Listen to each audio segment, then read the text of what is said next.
the inaugural edition of the Black Box app podcast, man. I'm extremely excited today because I got a guy that's on here. He actually was one of the people that supported me when I reached out just randomly. Didn't know this gentleman. His name is Mark Hall. I reached out. He's an ex-Googler, but what I wanted him to be a part of initially was the future of work, right? And it was a conversation about Black men and the future of work. And I reached out to Mark out of the blue and asked him if he would be involved and be on the panel. And he said 100% definitely he would. And ever since then, we've just been chopping it up on occasion. So when I decided to create the Black Box app, I reached out to Mark to let him take a preview and just to give me some feedback, and he did. So of course, that was a strategy move because I wanted him to be part of the advisory council for Black Box, and he agreed to do that as well. So as you can see, he's a man that enjoys supporting other people. So it was a natural for me to have him as one of the first guests on the Black Box app podcast on the Burst Network. Mr. Mark Hall, how's it going, my man? It is going great, Kenneth. I got to tell you, every time we talk, I'm extremely excited, always proud of everything you're doing, what you're building. So excited to be a part of the conversation. Man, I really appreciate you being a part of the conversation. And really, what the app is about, it's about that conversation, right? How can individuals like yourself kind of, I don't want to say casually, but like strategically kind of reach back in and maybe support other people? I know when I first met you and I think when I met you, you were at Google, and I was saying that, people need to know you exist, right? I'm like, and by the way, Mark is in the app in the professional development section because he was on the Digital Career Success Series. So with that being said, I mean, like he's support at its best. So listen, I want to talk, like take us a little through your career journey, if you don't mind me asking. Yeah, absolutely. So for context, I've been in the technology space for over a decade, everything from sales management, partnerships, and then more recently switched to the venture capital side of the ecosystem. But generally, tech has always been fascinating to me just because, I see it as like a tool that not only enables individuals, but, organizations to grow, build, and innovate, and ideally build a better future for tomorrow. So I've been in the space doing a lot of interesting things. But I think to your point, Black Box sits in a unique space where there's an opportunity to add real value. So the reason I've always been excited to talk to you about is I think it's that intersection of technology, which is, the space I live in, content, another space I've spent a lot of time in, and just giving back and helping folks, especially those who are early in their career, but also those going through career changes, level up in any way. That you're making me sound really smart because look, technology, you've been in that space, content, you've been in that space, and now we got you here kind of advising us on the Black Box platform. So we feel like we're in good hands with any feedback we receive from you. So talk to me about this real quick. Technology, you hear from a lot of different places that technology has struggled with diversity. And do you feel that in the spaces that you've operated in? And if you do, why do you believe that's the case? Yeah, I think at large, if you look back in the tech industry broadly, the last couple of decades, I think the numbers speak for itself, right? Whether you're at large organizations and even smaller ones as well. I think there's a lot of reasons behind the why, some of which you've covered. I think in a number of different instances. I think if we're being solution oriented, I think there's a lot of opportunities and ways in which we could address it. Enablement, education in terms of how to break into this space is one key one. Networking and understanding what are the rules of the game is another key one. Then also informing and educating the folks who are currently at the table on the importance, the need, the process to help bring a more inclusive and diverse workforce in the space. And I think East Coast executives, you obviously spent your career making this happen. And personally, I feel like over the last 4 to 5 years in the technology space, more specifically, we're at this inflection point where folks have gone from not really being aware that it's a problem to not only being aware, but being more proactive. Let's be clear, there's a lot of work still to be done, but I think we're making progress. So when we think of Black Box, East Coast executives, there's a lot of opportunities for us all to contribute to build a brighter future. Man, I appreciate that. And that's back to kind of some of your content or comments on the future of work conversation. You spoke about that. You also spoke about something I thought was really important. And it just hit me that I'm not sure where you got it from, but like mentorship in a career is extremely important. But you ventured into industries that haven't been known for diversity. And I know you can find mentors and allies from people that don't necessarily look the same as you. But kind of what's been your process to not only seeking mentors, but then providing mentorship or sponsorship to others? Yeah, I love that question. I'll start with the first part in terms of where I turn to and folks I've leaned on. My strategy has been twofold, right? When I come across people in a given space or doing work that I'm interested in, I try identifying, the few where I can build a meaningful relationship or connection to, between us. Like, it is rare. It's difficult and challenging to find folks who are willing to invest in, your future and educating you, particularly if they don't look like you. So I don't have a ton of examples. I have a few. I don't have a ton of examples where that's been the case. But when I do, especially folks who are a few steps ahead of me, who are willing to give me insights on what was effective in their career, what were the strategies and tactics they've used to move up, I always entertain those conversations, find ways to grab time on the calendar, send them notes and follow up and build long-term relationship. So that's one. The second part, which is probably a little more unorthodox, is I actually view mentorship in kind of a different lens, where you could also receive informal, indirect mentorship from folks who maybe you've never met, but you can follow their journey. And if you listen to the advice and the guidance that they provide and look at their trajectory, you can learn a lot from them, right? So indirect, even if you're not spending time with them, if you follow the content they put out and you understand and back test what's worked for them, you can pull a lot of that out and use it for you. So I found those two tactics and strategies to be most effective for me. And I still do that to this day and will continue to do it for the rest of my career. On the latter part, in terms of, ensuring that I'm ideally serving as a good mentor for folks, absolutely. I mean, this is a space where I spend a lot of my time just because I know the importance of it.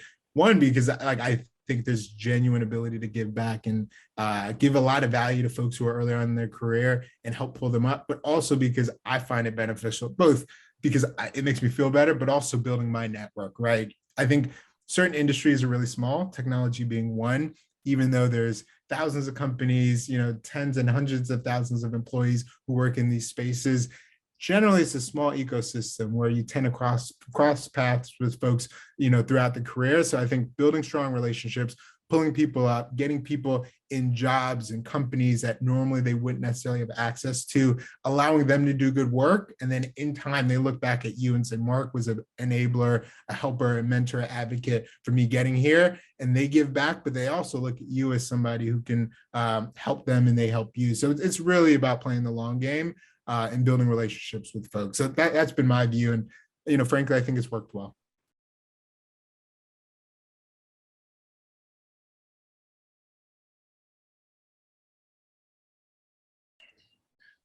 Welcome to the Black Box App Podcast. I'm Kenneth Johnson, your host. Extremely excited today because I'm here with my guy, Philly's own Sulaiman Rahman. Sul, what's good? All is well, my brother. All is well, man. Thanks for reaching out and having me on. Man, so excited to have you on this edition. I think, the work you do is so important. And I'm going to speak to a little bit of that right now. Sulaiman is the founder and CEO of DiverseForce, a strategic human capital solutions firm that specializes in cultivating diverse leadership pipeline and inclusive ecosystems across all sectors. All right, Sulaiman, there's people on here that are like, what the hell is that? Talk to them. Give them the layman's term. Human capital is what we bring to the world. Our time, our talent, their skill sets to drive productivity, to drive innovation. So we actually help to not only help organizations to match with great people as far as skills and talent, similar to what you do, Kenneth, recruitment, but also help organizations to develop that talent and retain that talent as well. So, with DiverseForce, not only do we kind of help organizations to get people into their organizations, but keep them and move them along, help them to get to higher leadership levels within the organization through leadership development and other skill development as well. Man, I love it. Really important work. You know, as a talent acquisition professional myself with East Coast Executives, my firm, it's really important that companies be intentional in their efforts to retain talent, right? So I'm glad you brought that up, because one of the things that I'm always encouraged by when I speak to you or when I see some of the stuff you're doing out here is because you're even putting people in board roles. And I think when people see, all right, so now as a recruiter, when I tell someone about a company, the first thing they do is go to the website and look at, you know, the About Us, right? And they start going through the C-suite and they start going through the board. And then they circle back and say, Ken, I don't see any color on the board. I don't see any people of color. But you're actually placing people and putting them, supporting them in their efforts to get board roles. Am I correct? Absolutely. Absolutely. And one of the things we recognize, from my own story, I've served on over a dozen plus boards over the last 10 years. And serving on these boards, I recognize one of the best kept secrets. Not only, you know, I started joining the boards just because, you know, I wanted to give back in a meaningful way. And in the nonprofit sector, solving some of the most challenging issues that our cities and neighborhoods and communities face. But I didn't realize it was like this social club, if you will, that you break into, and you now are developing not only, you know, have an opportunity to have that emotional and spiritual revenue of giving back, but you're also building a network. When you say our network is our net worth, and you're sitting around a table with some of the key leaders in the city, executives with major Fortune 500 companies and businesses, and you know, so it's an amazing opportunity to build those relationships, and then also to have a bird's eye view of how organizations run. You know, many folks who are looking to advance their careers and grow businesses, having that bird's eye view, that kind of vicarious experience to learn how to operate an organization. You know, like in nonprofits, many people think that nonprofit means a small, struggling nonprofit, but nonprofits, you know, can be a multi-million and even multi-billion-dollar organizations. Many people don't know that IKEA is a nonprofit organization. Wow. That the NFL was a nonprofit organization. You know, hospitals and universities that do billions of dollars are nonprofit organizations. So there's a range between, you know, being a small nonprofit and the institutional large nonprofit as well. Now listen, if I remember correctly, don't you have a son or two sons, right? Don't you have children? You got a son? I have one son. His name was Legend, and okay. I have two girls and a boy. All right. So I was driving with my son about a month and a half ago, and his mother has a not-for-profit, a nonprofit, right, that she runs. But his opinion is that means there's no money, right? And we're trying to explain to him that that's not necessarily the case, right? Just because somebody is kind of titled through and structured as a nonprofit does not mean they are not making money. So I can't wait for him to watch this, but more importantly, I may bring him to you one day. I'm like, no, we're gonna stop by and go see Sul, and he's gonna tell you all about this. So listen, I wanna talk to you about something. So you've been on 12 boards. Is that what I heard? Over 12, yeah. Over 12. So yes. Tell me about your career journey, man. Walk me through this. Like, how did it all start for you? Well, while I was in college, I started investing in real estate. I was using my refund checks to buy real estate in University City in Philadelphia. And, during looking at real estate properties, I ran into a brother who actually had a media company. He had a company called bingo.com. And, long story short, he inspired me to understand how you could actually make money from basically giving people something they want to do, like games, and still monetize it. So I started a website called urbanphilly.com back there, where back then, basically highlighting events that are going on in the city for Black and brown professionals, for people of color, in the city, Black professionals. And we grew that network to over 30,000 subscribers. We had over 3,000 event marketers who used the web platform. So we built a community around Urban Philly, and later evolved that urbanphilly.com into a professional network, UPPN, Urban Philly Professional Network, to engage, empower, and connect the next generation of business and civic leaders. So we started doing after work events and empowerment events. And I went from being labeled as a party promoter, which was really a media platform, to becoming now a convener of professionals and an empowerment platform, which then had, I started getting requests to serve on boards. So Philadelphia Film Society and others, and the African American Chamber of Commerce. In 2010, I became the chairman of the board for the African American Chamber of Commerce, and Mayor Nutter appointed me to the PIDC board.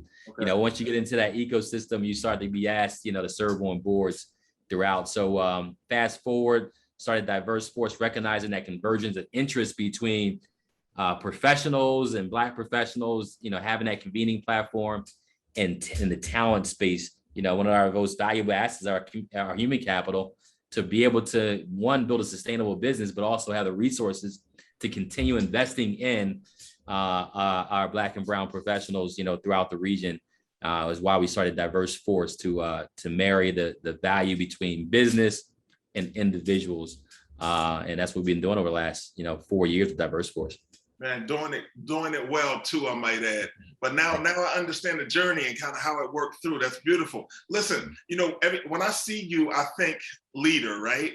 Like, I've been in places where you're at. I see kind of how you move in rooms, and I respect the respect that you give other people, and I view you really as a leader. That's the jacket for me on you. But has it always been that way? And also, kind of, how did you develop those characteristics? Yeah, great question. Actually, early on, I kind of tell my journey the way I shared with you. But in the background, I was by the age of 24, I became an entrepreneur, a full-time entrepreneur. And there were times when I didn't, when money was not flowing into my traditional business. So I looked for, other ways to generate income, and network marketing was actually what fell in my lap. And I don't know, some people may be familiar with network marketing, where you find, a product or service and you build teams. And I worked with a few different companies, and it's like a personal development program with a compensation plan attached. So I always say that, because you read books and listen to audios, and sometimes you don't make a lot of money, which I didn't make in my first, company I did in college. But then I found a business in the network marketing industry where I started making a living income, about 80 grand a month, and I could still build my urban Philly business. And then later built the company in Organo Gold, which I built a team of over 30,000 distributors across the country, with speaking, training, develop around leadership development, speaking in front of 15,000 people at the MGM and training. And that's where I also learned, when you lead without authority, meaning you don't be put, anointed a position, when you earn it through people respecting you and deciding to follow you, is a whole different type of leadership that many times we don't get in corporate America.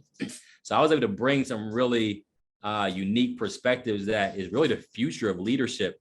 And the fact that I had a multicultural team, Chinese, Filipino, African-American, had a diverse team that worked together, you realize that at the end of the day, everyone has the same human needs of significance, connection, variety, safety, control, growth, contribution, but everyone gets to it a different way.